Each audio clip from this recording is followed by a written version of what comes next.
हेमंत के हौसले के आगे पस्त हो गई बीजेपी। सदन में दिया भाषण तो हर तरफ हो गई चर्चा।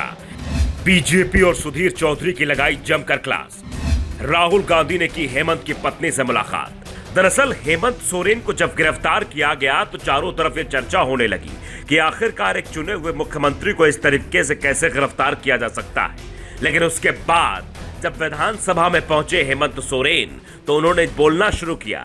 एक के बाद एक बातों को रखा, चाहे वो सुधीर चौधरी के आदिवासियों को दिए गए वक्तव्य की बात हो, चाहे वो भारतीय जनता पार्टी के द्वारा एक आदिवासी नेता को प्रताड़ित करने की बात हो, चाहे वो झारखंड की सरकार को अस्थिर करने की बात हो, चाहे ऑपरेशन लोटस चलाने की बात हो, हर उस बात का जवाब देते हुए उन्होंने कहा कि किस तरीके से आदिवासियों को समाप्त करने की कोशिश भारतीय जनता पार्टी द्वारा की जा रही है।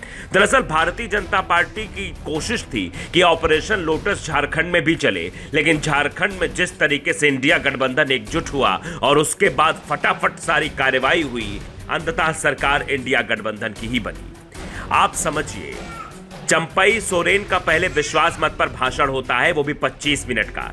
उसके बाद जिस तरीके का भाषण हेमंत सोरेन देते हैं, वो हर बात बोलते हैं, हर तरह की बातें करते हैं। वो ये भी कहते हैं मैं आंसू नहीं बहाऊंगा, मैं अपने आंसुओं को बचा के रखूंगा, एक एक षड्यंत्र का हम जवाब देंगे। और फिर उन्होंने ये भी कह दिया जो सुधीर चौधरी ने कहा था कि अब तो भैया बड़ी बड़ी गाड़ियों की आदत हो गई है, अब तो वो रह नहीं पाएंगे, फिर से वो 20-25 साल पहले चले जाएंगे, पहले के जीवन की तरह। यानी एक आदिवासी नेता का जिस तरीके से उन्होंने अपमान किया है, उसके बारे में भी जवाब देते हुए हेमंत सोरेन ने कहा कि यह कतई भी ठीक नहीं है, इस तरीके की भाषा बर्दाश्त नहीं की जाएगी। यानी मैं BMW कार से चलता हूं, चार्टर्ड प्लेन से चलता हूं, तो इससे भी दिक्कत है। यानी आदिवासी कहने का मतलब है सिर्फ जंगल में रहे, वो उन्नति ना करे। यही एक एंकर की सोच है, एक टीवी एंकर की सोच है। दरअसल झारखंड मुक्ति मोर्चा के विधायक हेमंत सोरेन भारतीय जनता पार्टी और उसके नेताओं पर हमला लगातार बोल रहे थे। वो एक आदिवासी एकता की बात कर रहे थे। उन्होंने सदन में भी कहा कि उन्हें ईडी ने गिरफ्तार किया, इसके लिए वो आंसू नहीं बहाएंगे, क्योंकि भाजपा और उसके नेताओं के लिए आदिवासी दलित पिछड़ों के आंसुओं का कोई मोल नहीं है। इन आंसुओं को बचा कर रखेंगे, वक्त आने पर इनके एक एक सवाल का जवाब देंगे, समय आने पर एक एक षड्यंत्र का जवाब देंगे।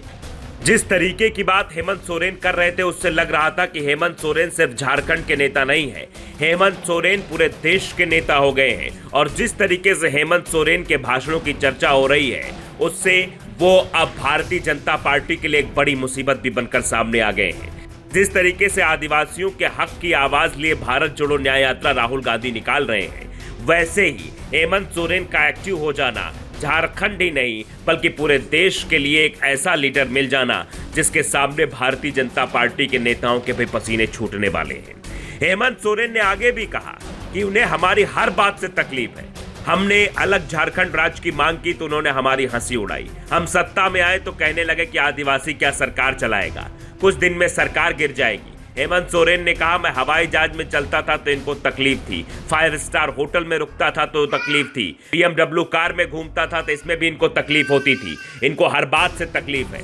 लेकिन जिस तरीके से अब हेमंत सोरेन का राजनीतिक कद बढ़ा है, उससे बीजेपी की नेताओं की टेंशन जरूर बढ़ गई होगी। इसी बीच राहुल गांधी ने कल्पना सोरेन से भी मुलाकात की। कल्पना सोरेन जो कि हेमंत सोरेन की पत्नी है, राहुल गांधी के कल्पना सोरेन से हुई मुलाकात के भी कई मायने निकाले जा रहे हैं। यानी अब धीरे धीरे इंडिया गठबंधन मजबूत होता दिखाई दे रहा है और उसके नेता अब सिर्फ राज्य तक ही नहीं, पूरे देश तक के लोकप्रिय नेता बनते जा रहे हैं। Bureau report, the Navdarpan news.